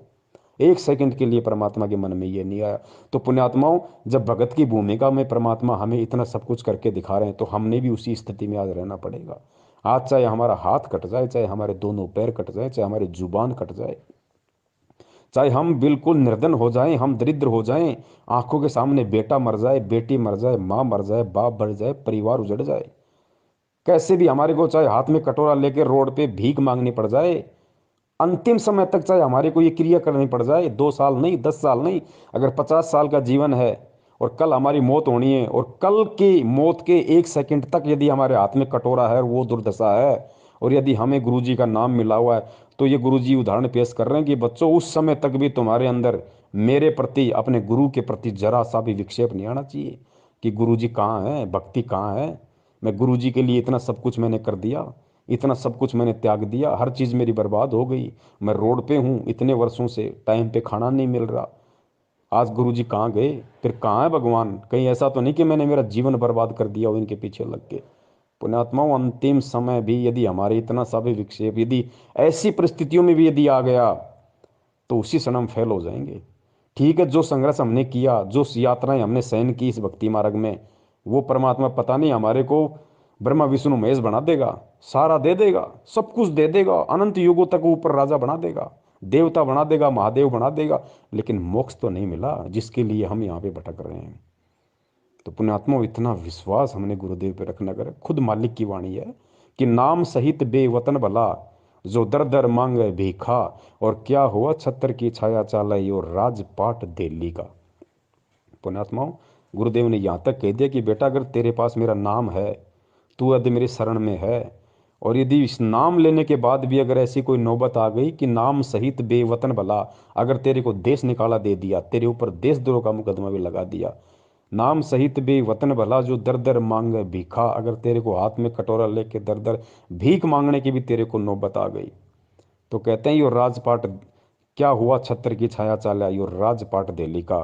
तो अपने आप को किसी राजा से भी जो 24 घंटे ऐसो आराम में रहता, उससे भी खुश नसीब मानना, अगर नाम तेरे पास में है, चाहे भीख मांगनी पड़ जाए। पुण्यात्मा, बहुत ही ये रेयर समय है, इसको बोलते हैं रेयर समय, ये दोबारा नहीं आता। अनंत युगों में क्या पता कब बिल्ली के भाग का हमारा छिक्का टूटे, तब ये समय हमारा आएगा पुनः, नहीं तो नहीं आएगा। अब ये बहुर न ऐसा दाव, परमात्मा कहते हैं ना, समझा है तो सिर दर पाव, बहुर नहीं रे ऐसा दाव। अरे जो ऋषि मुनि, जो महात्मा जिनका हम जिक्र सुनते हैं, मार्कंडे जैसे, चुणक जैसे, और भी कितने परमात्मा ने उदाहरण बताए, विश्वामित्र जैसे, जिन्होंने इतने इतने हजारों वर्षों तपस्या की, अपना शरीर गाड़ दिया, सब कुछ दाव पे लगा दिया, किस लिए? केवल परमात्मा के दर्शनों के लिए। उनको मोक्ष का तो पता ही नहीं था, केवल परमेश्वर के दर्शनों के लिए, एक झलक पाने के लिए। और उन महापुरुषों को इतना परित्याग, इतना तप, इतना सब कुछ सहन करने के बाद भी एक सेकंड के लिए दर्शन तक नहीं दिए। इसी कबीर परमात्मा ने, इसी गुरु जी ने, जो आज रात दिन हमारे को दर्शनों के प्याले पिला रहा है, दर्शन तक नहीं दिए उनको। तो पुण्यात्मा, ये कितना बड़ा हमारा सौभाग्य है कि खुद चल के परमात्मा हमें लेने आया है, खुद चल के, वरना परमात्मा को कोई हमारी आवश्यकता नहीं है। गुरु जी कहते हैं कि शीश उपाड़े भुई धरे, ऊपर मचके पाँव, कबीर का घर शिखर में, तेरी गर्ज पड़े तो आओ। गुरुदेव ने बताया कि हे नादान आत्मा, हे पुण्यकर्मी आत्मा, सरा अपने भाग्य को, अपने किस्मत को सरा, कि तू कितना पुण्यकर्मी है, जो खुद सतलोक का राजा तेरे लिए स्पेशल चल के आया, स्पेशल। वरना कहते हैं कि शीश उपाड़े भुई धरे, ऊपर मच के पाँव। अगर तू उस परमात्मा को खुश करने के लिए, उस परमात्मा की एक झलक पाने के लिए, अगर तू अपने हाथ में तलवार लेके अपनी खुद की गर्दन काटे, फिर उस गर्दन को अपने पैर के नीचे रखे, कहते हैं शीश उपाड़े भूई धरे, भूई यानी भूमि, शीश उपाड़े फिर भूमि पर धरे, और ऊपर रखे पाव अपने ही शीश पे, फिर तू तेरा पैर रख। कहते हैं कबीर का घर शिखर में, सतलोक में, तेरी गरज पड़े तो आओ। इतना करने के बाद भी वो परमात्मा तेरे ऊपर प्रसन्न नहीं हो सकता। और आज सोच, कितना सीधे तरीके से तुझे भगवान मिल गया, तेरी उंगली का नाखून भी नहीं उतरा और तुझे कबीर परमात्मा आके मिल गए, तेरी आंख खोलने से पहले तेरे सामने 38 साल का बन के खड़ा हुआ। तो पुण्यात्मा, भी हमारा भाग्य, हमारा सौभाग्य, हमारा अहोभाग्य। 7.5 अरब विश्व की जनसंख्या, जिसमें से 20 लाख उनके शिष्य, और 20 लाख में से 5-10 हजार सत्सेवक।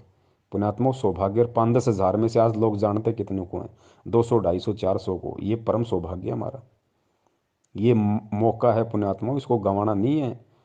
अरे कहने को तो दुनिया खुद उस परमात्मा को भी देशद्रोही कह रही है, तो क्या हम भक्ति छोड़ दें, उनमें दोष निकाल लें? अरे उनको तो डबल डबल उम्र कैद होगी, वो तो जेल से बाहर नहीं आने वाले भाई। तो क्या हम अपना विश्वास तोड़ दें? तो कहने दो लोगों को, हमें गुरुद्रोही कहते हैं तो कहने दो, हमें ठग कहते हैं तो कहने दो।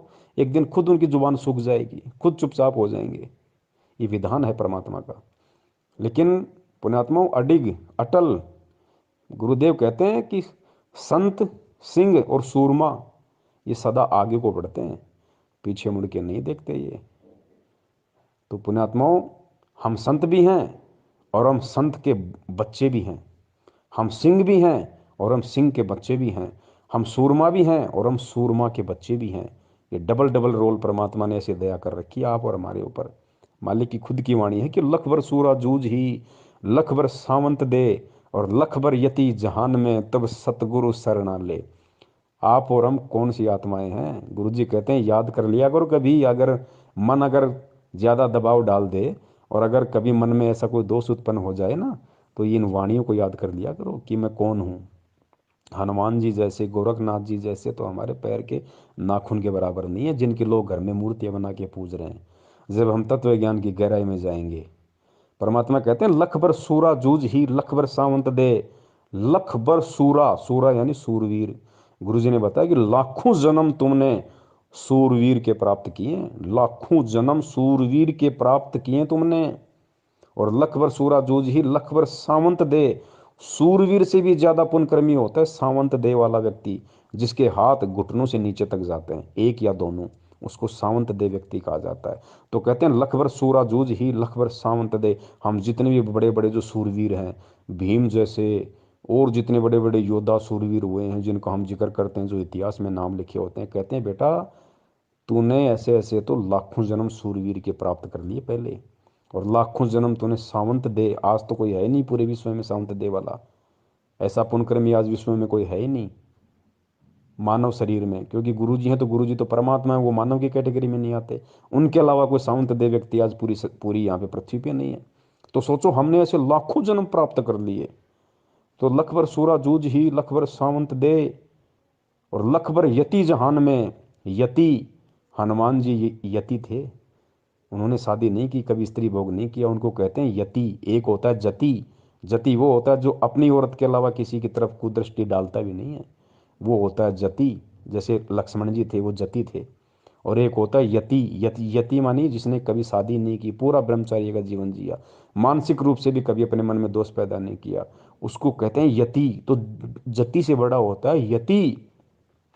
तो कहते हैं लख भर सूरा जूझ ही, लख भर सावंत दे, लख भर यति जहान में। हमने हनुमान जी जैसे लाखों जन्म प्राप्त कर लिए पुण्यात्माओं। लख भर सूरा जूझ ही, लख भर सावंत दे, लख भर यति जहान में, तब सतगुरु शरणा ले। उस आत्मा को, उस भगत को जो ऐसे ऐसे लाखों जन्म सूरवीर के प्राप्त कर चुका हो, लाखों जन्म सावंत दे वाले के, और लाखों जन्म हनुमान जी जैसे प्राप्त कर चुका हो, उस आत्मा को गुरु जी आज अपनी शरण में लेंगे। आज उस परमात्मा ने उस आत्मा को अपनी शरण में ले रखा है। अब ये ना समझना कि जितनों को शरण में लेखा है सभी ने लाखों जन्म पाए, नहीं। शरण क्या होती है, शरण के विषय में भी फिर गुरु जी ने बताया कि ताते सतगुरु शरणा लीजे, कपट भाव जो दूर करीजे। ये सतगुरु ये नहीं है कि वो जो सातु मंत्र दे दिए, सतनाम दे दिया, अपने गले में लॉकेट लटका लिया, हाथ में रक्षा सूत्र बांध लिया, 3 टाइम की आरती कर रहे हो और आपको गुरु जी ने शरण में ले लिया, नहीं। असल में गुरु की शरण क्या होती है, असल में इस वाणी पे कौन भगत खरा उतरेगा? कहते हैं ताते सतगुरु शरण लीजिए, उसको सतगुरु शरण में लेता है। कपट भाव जो दूर करीजिए, जो भगत अपने दिल से, अपने मन से, अपने आत्मा से, अपने हृदय से ये कपट भाव दूर कर देगा। कौन सा कपट भाव? गुरु को और परमात्मा को दो समझने वाला कपट भाव है। कबीर परमेश्वर को, और जिस गुरु रूप में वो कबीर परमेश्वर उसको मिला है, यानी गुरु और परमात्मा को दो समझने वाला, जब तक उसके हृदय में, उसकी आत्मा में छल रहेगा, ये कपट रहेगा कि गुरु अलग है, कबीर परमात्मा अलग है।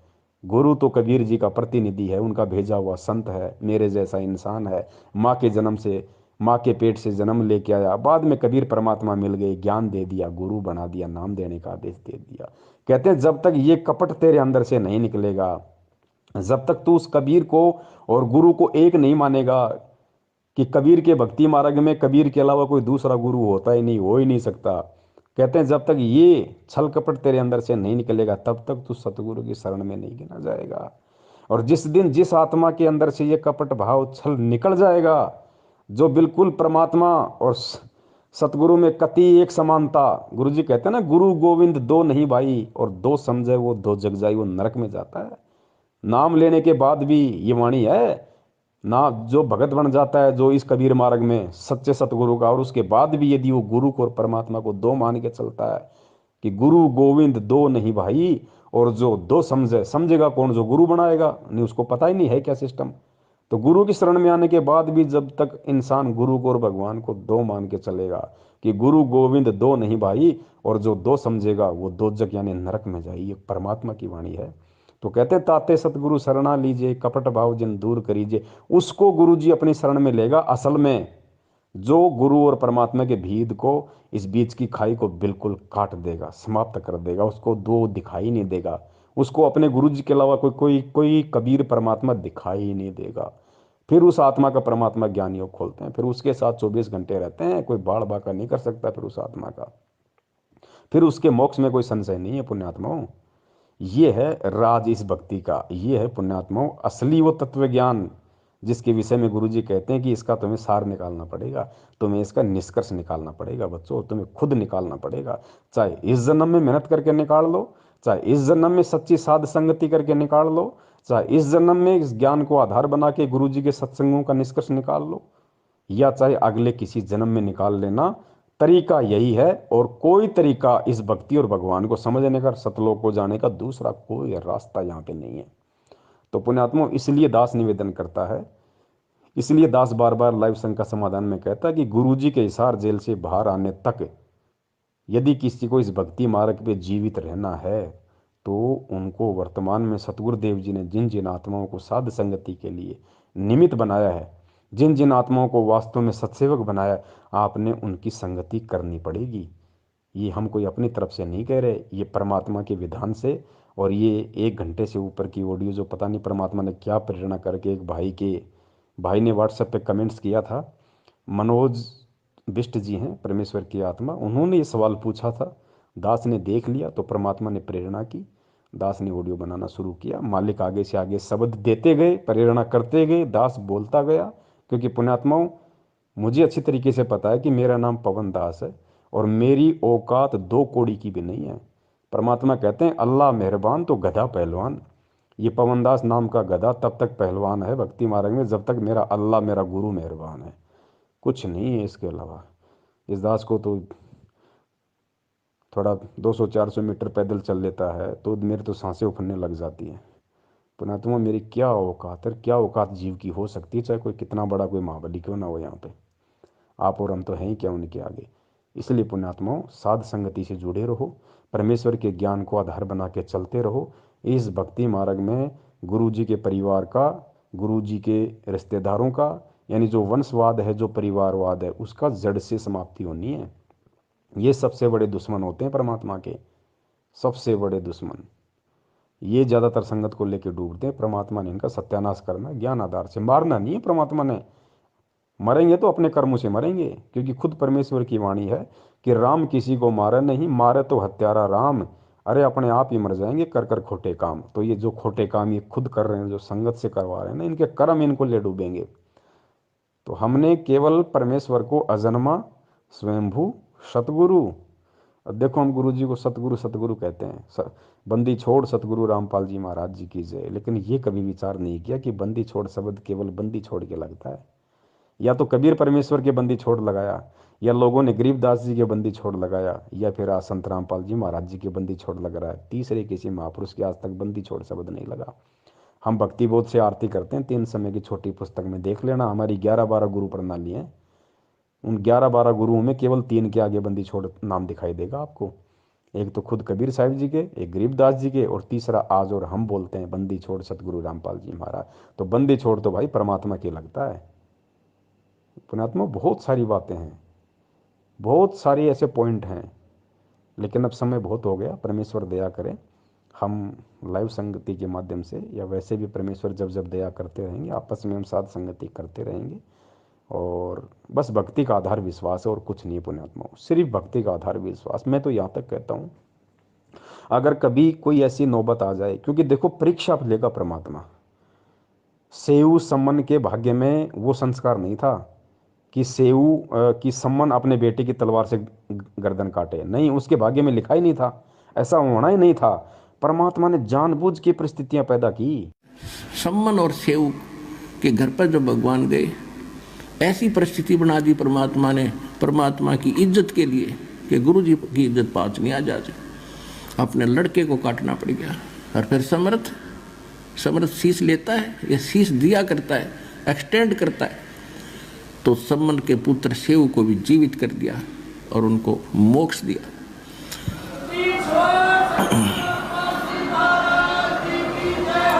तो इसको कहते हैं नुक्ते ऊपर रिझ जाएगा रे करोड़ कर्म जल जाएं तुम्हारे। फिर हमारी एक गलती है जो सम्मन ने कर दी। उसने क्या गलती की? उसके मन में एक बात बैठ गई कि हे परमात्मा, मैं धनी होता तो सतगुरु की सेवा के लिए मुझे अपना बालक काटना नहीं पड़ता। अब लड़के की गर्दन काटना ये छोटी बात नहीं। और काट दी, फिर उसके बाद उसके दिल में ऐसी ठेस लगी कि ये मैंने क्यों करना पड़ा कि मेरे पास धन नहीं था। अब वो धन न मांगता रहा, परमात्मा ने उससे जीवन में एक नंबर का सेठ बना दिया। लेकिन सेऊ और उसकी माँ ने की, उनको ज्ञान गजब का समझ में आ गया था, वो तो पार हो गए। ये सम्मन रह गया, माया माया करता, मृत्यु होगी। अगले जन्म में ये नौ शेरवान नाम के एक शहर में नौ शेर खान नाम का राजा बना, बादशाह बन गया, क्योंकि इतना दान सेक्रीफाइस कर रखा था। जब घना धन मालिक ने दिया, इसने डिट के फिर भी दान किया था, उस दान के प्रतिफल में यो बादशाह बन गया। जानबूझ के, क्योंकि परमात्मा एक तीर से अन्य को शिकार करते हैं। पहला तो परमात्मा ने आज पूरे विश्व के सामने और स्पेशली आज आप और हमारे को भक्ति और भगवान पे विश्वास दिलाने के लिए, एक भगत की महिमा बताने के लिए कि भगवान के लिए क्या कर गुजरने की एक हिम्मत होनी चाहिए भगत के अंदर। अगर जिसको मोक्ष चाहिए उसको, जो सम्मन ने किया, एक सेकंड भी विचार नहीं किया, अपने इकलौते पुत्र की गर्दन काट दी। पुण्यात्मा, आज हम नाखून काटते 5 बार सोचते हैं। तो परमात्मा ने आज के लिए उदाहरण बनाना था। दूसरा जो कमाल था, उसके मन में वहम हो गया था कि मेरे से बढ़ के गुरु जी की कोई सेवा नहीं कर सकता। परमात्मा ने उसका शरीर का पसीना निकाला, उसको बताया कि देख बेटा, भगत तो तूने भी देखे नहीं। और तीसरा, अपनी उन आत्माओं के परमात्मा ने वो पुण्य क्रम बनाने थे। वो परमात्मा ने ऐसा सिस्टम बनाया, ऐसा नुक्ता बनाया, ऐसी परिस्थितियां पैदा कर दी, और अपनी पावर से पुण्यात्मा को सम्मन की औकात नहीं थी, अपने बच्चे की गर्दन काटते। लेकिन परमात्मा ने हिम्मत दी उसको, परमात्मा ने प्रेरणा की, परमेश्वर ने हाथ चलाए उसके। और कहते हैं परमेश्वर ने वो नुक्ता बनाया वहाँ पे, और उस नुक्ते पे फिर खुद ही प्रसन्न हो गया, खुद ने सारा काम किया और खुद ही फिर प्रसन्न हो गया कि हो मेरे बेटे ने देख मेरे लिए कि मेरे गुरुजी भूखे ना चले जाएं। मेरे गुरुजी अगर नाराज हो गए तो पूरे शहर का सत्यानाश हो जाएगा। पूरे शहर को बचाने के लिए, अपने गुरुदेव की इज्जत के लिए, कि अगर कल इस सेठ ने अगर राजा के सामने बता दिया कि इनका गुरुजी आया था, इनका गुरुजी चोरी करना सिखाता है, गुरुजी की बदनामी हो जाएगी। अपने गुरुजी की बदनामी के डर से, गुरुजी बदनाम ना हो इसके लिए अपने बेटे की गर्दन काट दी। आज उसी गुरु को जानबूझ के राजनीतियां कर करके बदनाम किया जा रहा है। सोचो हम कहाँ हैं पुण्यात्माओं। गुरुजी को गंदी राजनीति में धकेल दिया, गुरुजी का नाम ले लेके वोट डलवाए जा रहे हैं। सोचो, सेव और सम्मन की तुलना में आज का भगत समाज कहाँ है। तो ये ज्ञान योग और सद्बुद्धि परमेश्वर ने सत्सेवकों की खोल रखी है, जो आज दूध और पानी को छान रहे हैं, नीर खीर का निबेरा कर रहे हैं। तो पुण्यात्माओं, ठीक इसी प्रकार परमेश्वर ने वो लीलाएं की सारी आप और हमारे को समझाने के लिए, इस भक्ति पे हमारे अंदर इतना विश्वास पैदा करने के लिए कि पुण्यात्माओं, अगर विश्वास नहीं है तो भक्ति नहीं है। अरे आज तो हम दिन रात सत्संग सुनते हैं, मोबाइल 24 घंटे हमारे हाथ में रहते हैं, टीवी चैनल हैं। सोचो सम्मन कहाँ सत्संग सुनता था। कभी साल 2 साल 4 साल में मौका मिला, कभी गुरुजी के चला जाता है, गुरुजी आ जाते तो नहीं। उस समय कहाँ मोबाइल था, कहाँ वो अपनी चूड़ी बनाते बनाते सत्संग सुनता था भाई। और बिना सत्संग सुने ज्ञान आधार हो नहीं सकता। तो पुण्यात्माओं, आज हम उन आत्माओं के सामने कहाँ टिकते हैं। आज तो हमने कुर्बान हो जाना चाहिए गुरु जी के ऊपर, मर मिटना चाहिए हमारे हमारे परमपिता परमेश्वर सतगुरु रामपाल जी महाराज जी के ऊपर कि परमात्मा आपने कैसे दया बख्शी। आज हम अगर एक दिन गुरु जी के सत्संग ना सुने तो आत्मा खाली खाली हो जाती है। और सोचो उस समय तो वो 4 4 साल सत्संग नहीं सुनते थे गुरु जी के, फिर भी इतनी उनमें उनमें हिम्मत, दृढ़ता। तो पुण्यात्माओं, आज फिर हम क्यों पीछे हट रहे हैं। और आज भी यदि हम इस मौके को चूक गए तो इसलिए गुरु जी कहते हैं कि दोबारा ये दाव नहीं लगेगा, फिर तेरा फिर नहीं लगेगा ये दाव दोबारा। तो पुण्यात्मा, बहुत सारी बातें हैं। परमेश्वर दया करें हम ऐसे ही एक दूसरे भाई बहन आपस में जुड़े रहें। और हमारे जितने भी भगत भाई बहन जो सतलोक आश्रम मैनेजमेंट हरियाणा के पीछे बेचारे भोलेपन में लगे हुए हैं, पुण्यात्मा हमारा, आप ये सोच लो कि हमारे वो भगत भाई बहन जो 70% हैं जो मैनेजमेंट के पीछे, आप ये मत समझ लो कि उनको कसाई ने बाड़े में कैद कर रखा है।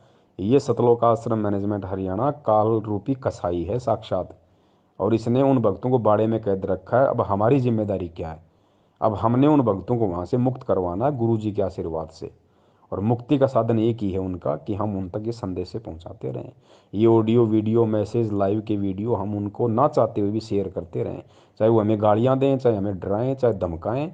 पुण्यात्माओं, गुरु जी कहते हैं ना, अगर किसी को बुखार है तो बच्चा तो दवाई लेने से मना करता ही है, वो तो रोता भी है, माँ बाप का नाक पकड़ लेता है, कान पकड़ लेता है, थप्पड़ भी मार देता है एक आधा। लेकिन क्या माँ बाप उसको दवाई नहीं पिलाते। पिलानी पड़ेगी, उनको पता है कि ये नादान है। तो इसी प्रकार हमने हमारे भगत भाई बहनों तक, चाहे व्हाट्सएप के ग्रुप हो, चाहे फेसबुक के ग्रुप हो, चाहे सोशल मीडिया का कोई भी प्लेटफॉर्म हो, हमने हर संभव कोशिश करके अपने उन भाइयों तक हमने संदेश से पहुंचाने हैं। चाहे वो हमें अच्छा कहें, चाहे हमें वो बुरा कहें। हमें परमेश्वर के प्रति अपना एक शिष्य धर्म निभाते हुए हमने ये कर्म करना है। बाकी खेल सारा परमात्मा का।